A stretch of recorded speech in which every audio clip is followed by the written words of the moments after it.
Thanks for watching our video.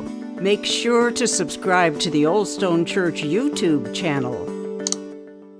Friends, this is the place, this is the time, and we are the people that God has chosen for a time such as this.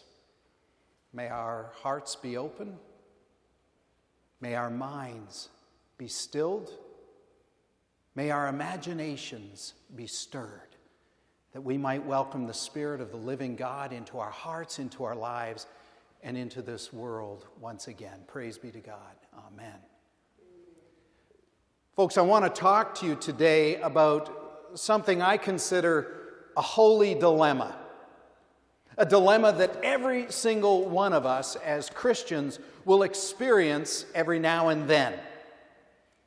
It's the dilemma between having said, I believe, on the one hand, and the implications that saying I believe mean to our lives. It's the dilemma that we experience once we've said that Jesus is Lord, the Holy One of God, God's anointed, the Messiah, whatever language you choose to use on the one hand, and picking up the cross and following Jesus on the other hand. I call it the Christian version of being stuck between a rock and a hard place.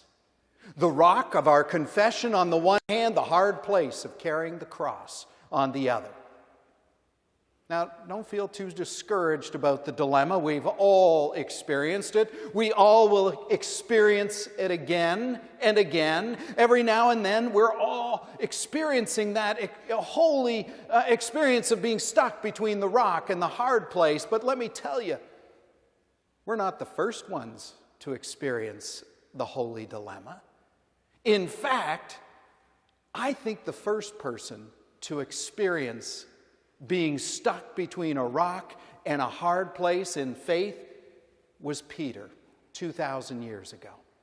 I believe it was Peter, Saint Peter, Peter the Apostle, Peter who became the first pope of the church. Peter was the first one to experience the holy dilemma, that feeling of being stuck between the rock of his confession of faith on the one hand and the call to pick up the cross and follow Jesus on the other hand. Happened not only 2,000 years ago, but it happened in Caesarea Philippi. Now, I don't know if that means anything to you, but it means a lot to me, and it meant a lot to Mark. He made sure to include the location in his gospel, as did Matthew.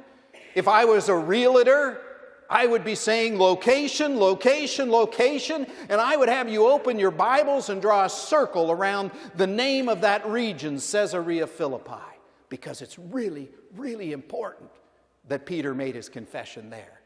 You see, in Caesarea Philippi, there's a huge rock face at the foot of a hill before the regions, the villages in the region of Caesarea Philippi. A rock face as high as the interior of this sanctuary. And on the rock face at Caesarea Philippi, there's all sorts of holy graffiti carved there. All sorts of niches carved into the stone. And in the stone, people have carved and sculpted all this statuary of stone gods, the Greek gods, and gods from other regions, the known regions of the world at the time. And they placed them all in the rock. In fact, the 3rd century BCE Greek god Pan had a temple there at Caesarea Philippi. And it's there that Jesus asks the disciples this question: who do people say that I am? It's almost as if you could imagine Jesus and the disciples standing before that rock face, waving his hands at all those stone gods in the rock face and saying, look at all these gods. Who do people say that I am? And the disciples look up at all these stone gods and they say, well, not one of those. Some say you're a prophet. Some say you're Elijah. Some say you're John the Baptist.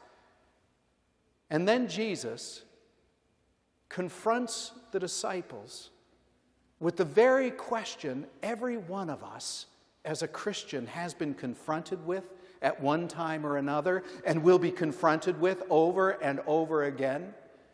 Jesus says, Well, who do you say that I am? Who do you say that Jesus is? Do you know what Peter said? Almost immediately, Peter says to Jesus, well, you're not one of these stone gods. You are the Holy One. You are the Anointed One. You are the Christ. You, he says, are the Messiah. In Matthew's Gospel, Matthew says it was right then and right there that Jesus changed Peter's name. See, you remember Peter in the early days as Simon Bar-Jonah.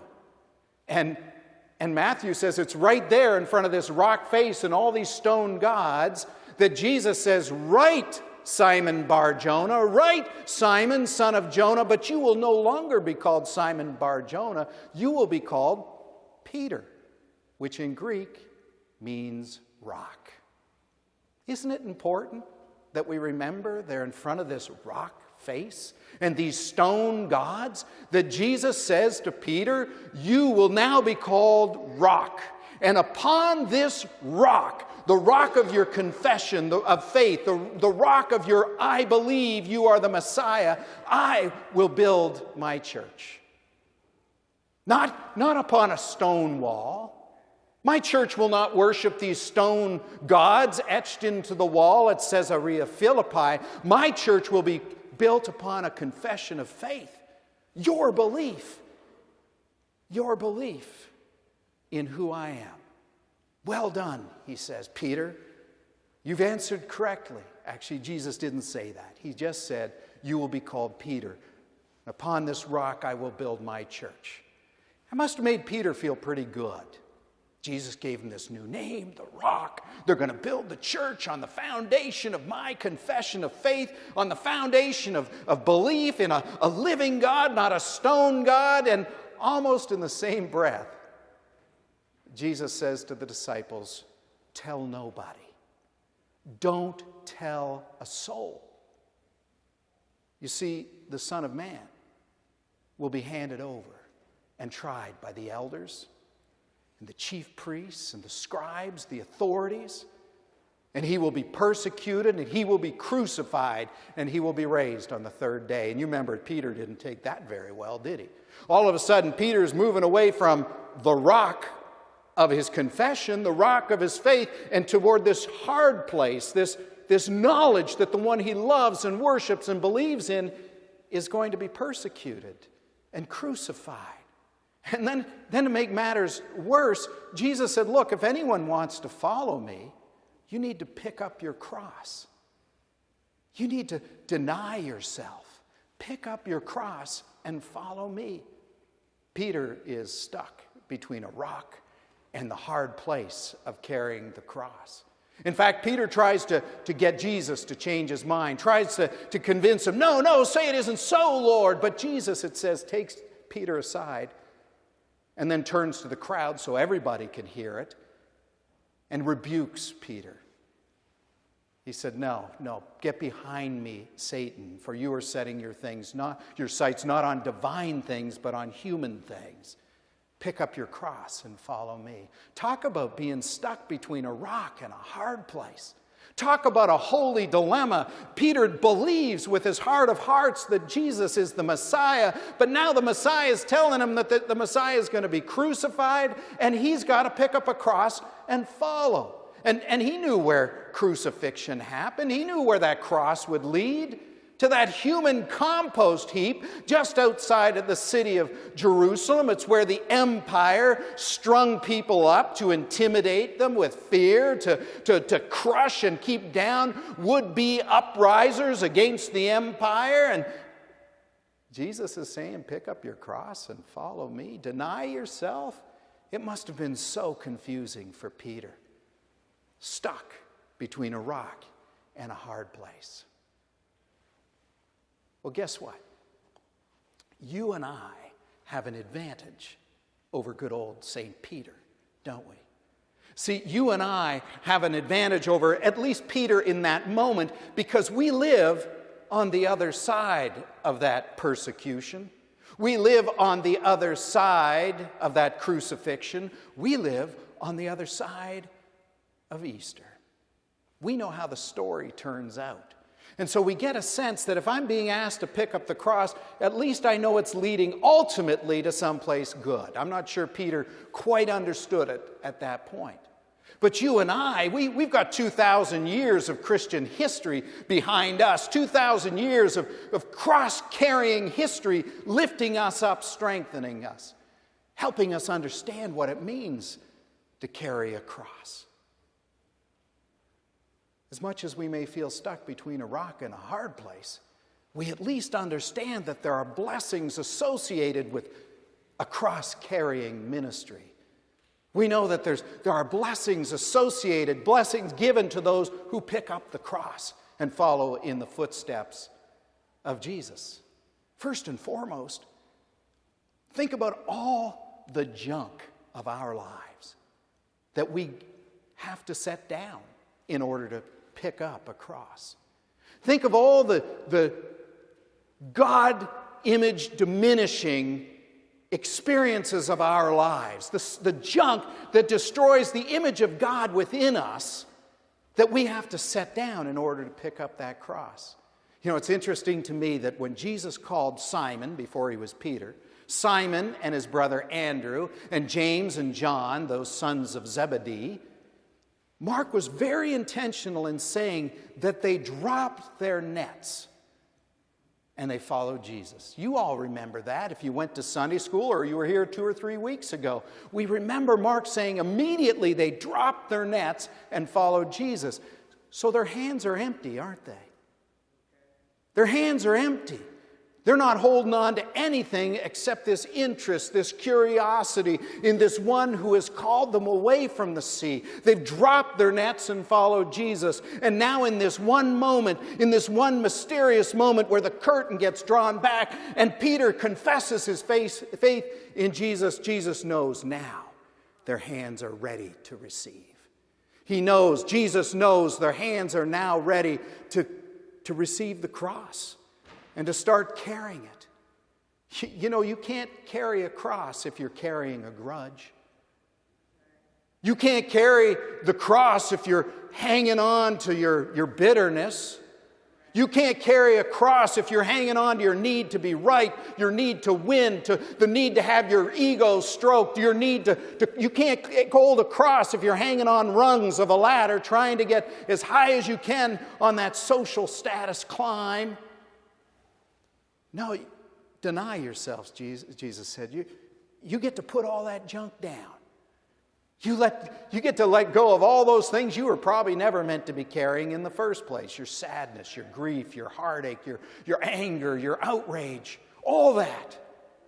You know, Jesus said, "Come to me, all you who are weary and carrying heavy burdens, and I will give you rest.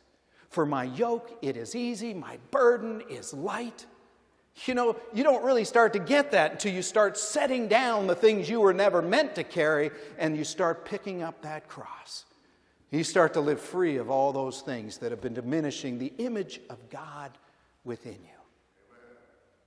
And not only that, you discover when you pick up that cross, you're not carrying the cross alone. Carrying the cross is not a solo activity. Oh, Jesus carried it. He carried it all the way up to Golgotha. He went where really none of us could go and really where none of us need to go.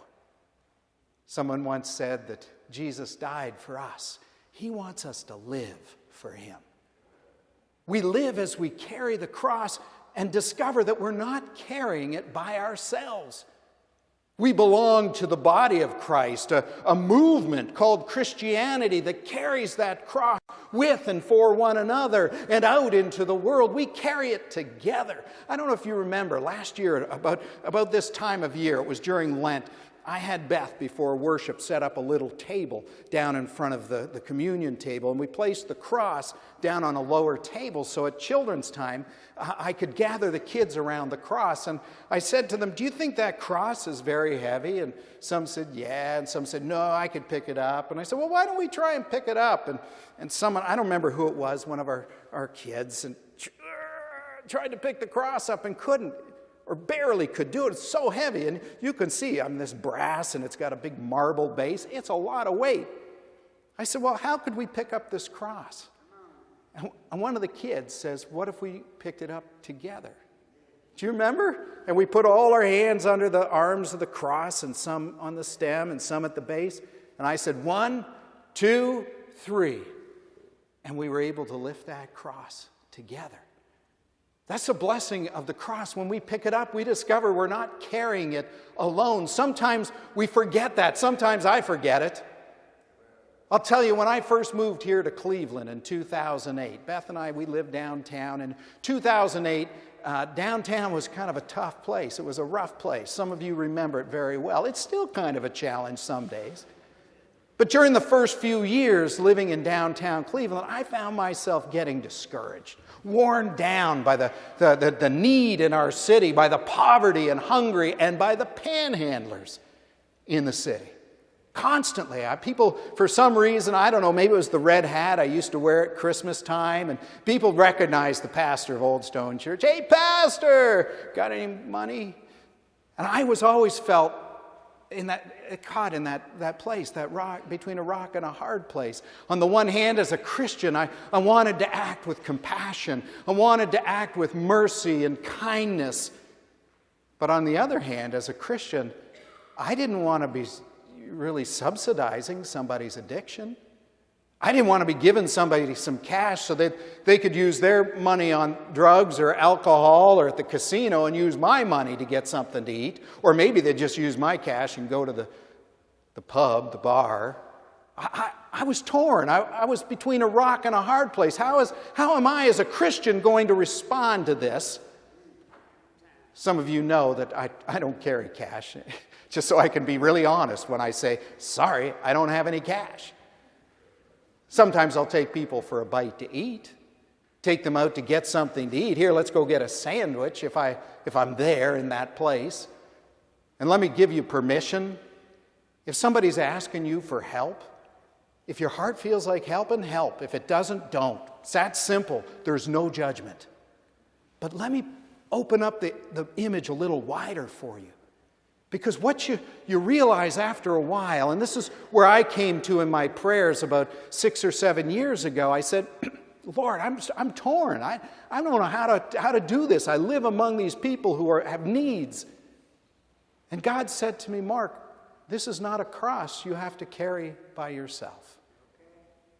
And I began to meditate and pray about what does that mean? And I realized I belong to a people who are carrying the cross. I belong to a people here in the heart of Greater Cleveland who are responding very faithfully to the hunger and the poverty and the need in our city. I might not have cash to hand you right now, but let me tell you, come on over Friday morning, we'll get you a bag of groceries.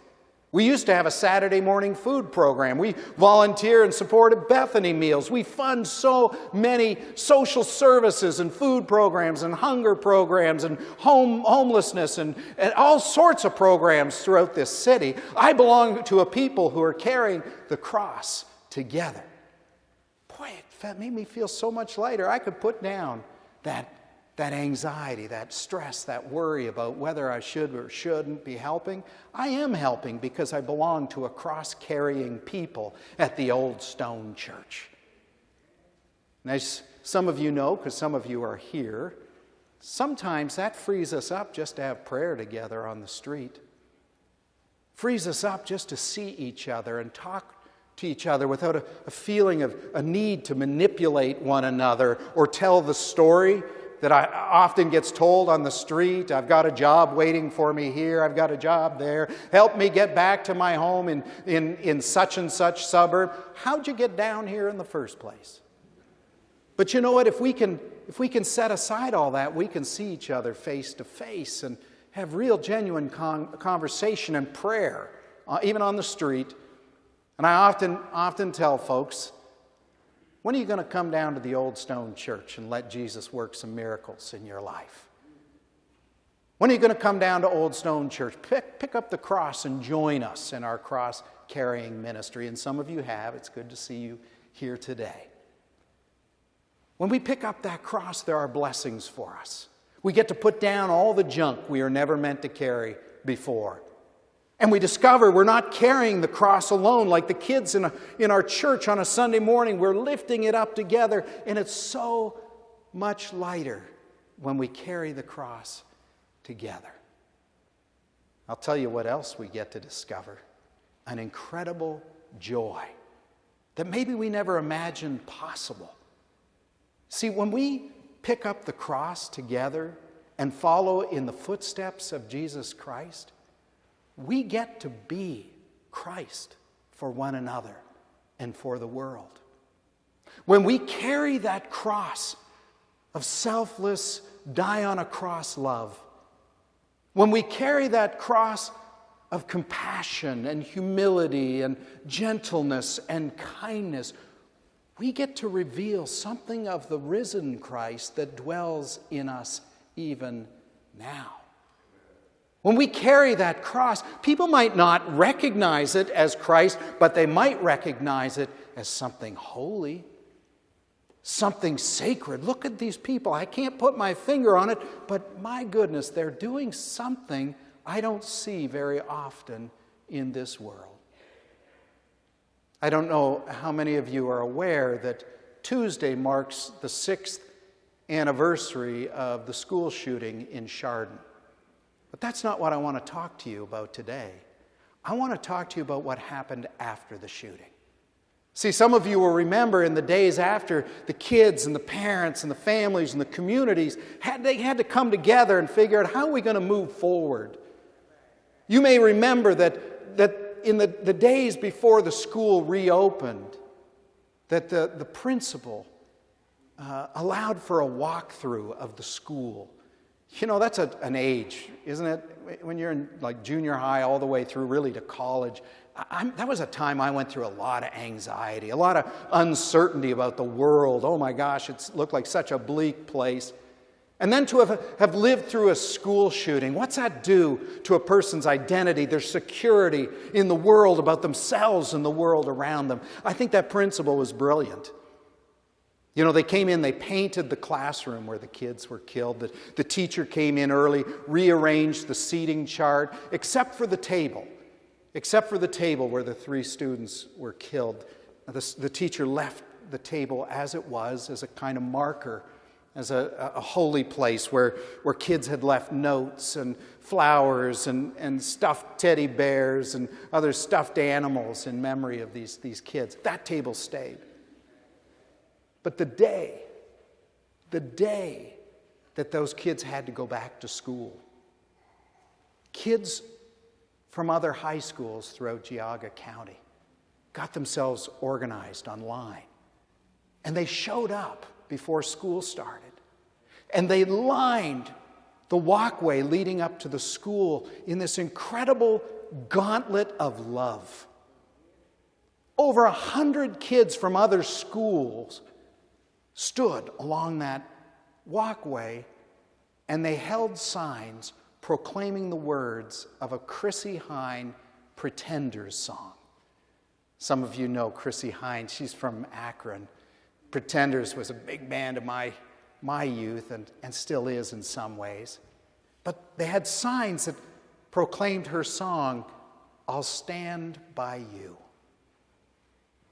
Do you imagine what that meant to those kids to walk through this gauntlet of love with kids from other schools, kids you competed with on the football field Friday nights, kids you competed with down at the hockey arena? But there they were, the first day that the kids from the Chardon School had to enter a dangerous place, a scary place, a terrifying place. And these kids from all these other schools came together to say, "I'll stand by you." We're standing by you. I don't know if those kids realized they were picking up the cross. But I'll tell you, when I heard about that, I thought, man, are these kids ever revealing something of the love and the generosity and the compassion and the hope of Jesus Christ? They're standing together, holding up, in my mind, this cross of Jesus to strengthen and be in solidarity with these kids who have to do the unthinkable. I'm so proud of them. See, when we pick up the cross, not only do we get to set down the junk in our lives, not only do we discover that we're not carrying the cross alone, we discover that we're revealing something of the risen Christ that dwells within us to the world around us. What could be a better place to be? What could bring us more joy than to put down the junk, to join a people in a cross-carrying ministry, to join Jesus in carrying the cross. Jesus is with us when we pick up the cross. He knows what it is to carry the cross. His word's dwelling in us richly. His Spirit is empowering us, and so are His people who are moving in the way. And when we pick up that cross together, we get to reveal Jesus Christ to the rest of the world. Folks, if you ever feel stuck between a rock and a hard place, if you ever experience some sort of holy dilemma, you've said, I believe, but you're looking down the road saying, I'm not sure I want to carry that cross, you just remember that if you pick that cross up and follow in the footsteps of Jesus, the image of God within you will be restored. You're going to join a 2,000-year-old movement who are going to carry that cross with you, and your life, your heart, your words, your actions are going to reveal the risen Christ to the world around you. Man, the blessings don't get much better than that. Praise be to God. Amen.